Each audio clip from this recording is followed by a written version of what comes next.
The clock is ticking. Republicans are racing to pass President Trump's big, beautiful bill by Independence Day. But the House calendar isn't doing them any favors. Lawmakers will be out of town for several stretches in May and in June. Beyond a tight timeline, internal discord ups the ante further.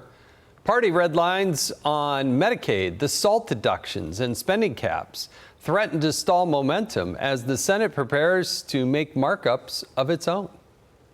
Failure is not an option. We have to get it done. From a timing standpoint, the Speaker has a lot of different people who have different equities in this, and then we have the same thing in the Senate. As you know, we've got people who want more spending cuts, people who want slightly different things when it comes to taxes, but we will get this done. And I think in the end, hopefully it will be by the middle of the summer. Joining us now is House Budget Committee Chairman, Texas Congressman Jody Arrington. Congressman, Chairman, thanks so much for joining us. Are we on track? I mean, is this getting off the rails yet? I know you have to go through the appropriations, various committees and whatnot, but where are we at right now here today to deliver one big, beautiful bill? One big, beautiful, balanced bill. That's the resolution that unlocked the reconciliation process, Mr. Chairman, in the House. And the House is driving it. We did the work, started months in advance of the president being sworn in. We anticipated this historic opportunity, and we put all the pieces in place that would advance the America First agenda, which includes the pro-growth policies like the tax cuts, the resources and tools to strengthen our military and secure our border, but also to make sure that we didn't increase deficits that are now at $2 trillion that will double in 10 years while we have a World War level indebtedness for this country and interest payments that exceed all of national defense. So we've got a major problem, and we're on an unsustainable path and in fiscal decline. So we have to do these things in a responsible way, which means we have to bend the curve on spending and entitlement spending in particular. But why is it taking so long? We've never moved at this clip in the 50-year history of budget reconciliation. So no chamber of Congress has ever moved this quickly to pass the budget resolution in the House and then to pass the Senate budget resolution. So we're moving fast by design. We set the timetables. We have met or exceeded every one of them, and I suspect that either in or soon thereafter, around Memorial Weekend, we'll have our part done, and before July 4th, we'll have this comprehensive bill to make America safer, stronger, and more prosperous on the president's desk. Oh, that's the goal. All right, Chairman, I want to transition just a little bit and talk about NPR and PBS. They're playing defense as calls to strip their taxpayer funding grow louder on Capitol Hill. Listen to this.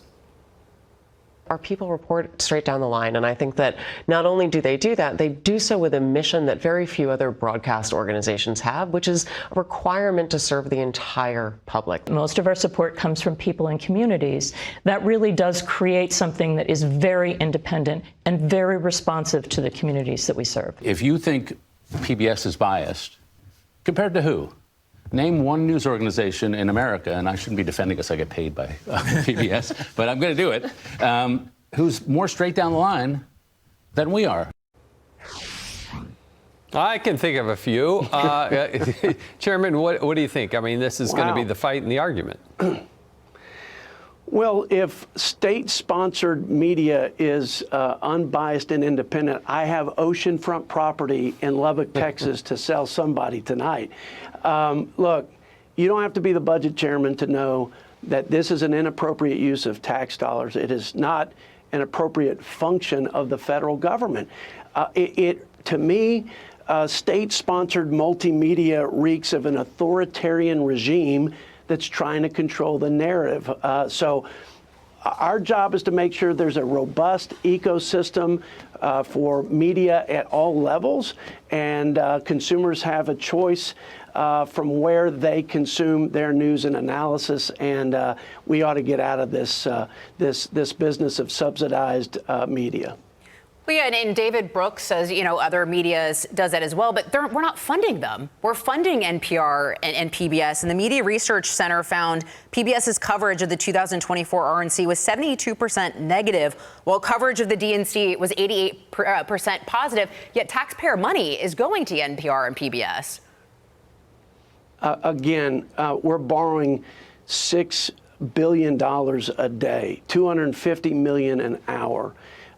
We are on track to bankrupt the greatest nation in human history. And when you look at the Constitution and federalism and the core function of the federal government, we have no business subsidizing media at any level, at any time, in any way. Yeah. So, of course, there's bias. You look at the federal government and you look at the federal employees, they're all Democrats. For the most part, 98%. So it's going to be biased. In fact, I'm not going to make the argument that there aren't bias across the board in media, but we don't need the federal tax dollars subsidizing that. We need an ecosystem that's competitive and private. Exactly. Yeah. Chairman Jody Arrington from Texas, thank you so much for joining us. Thank you, sir. Mr. Chairman, good to be with you. Lisa, thank y'all.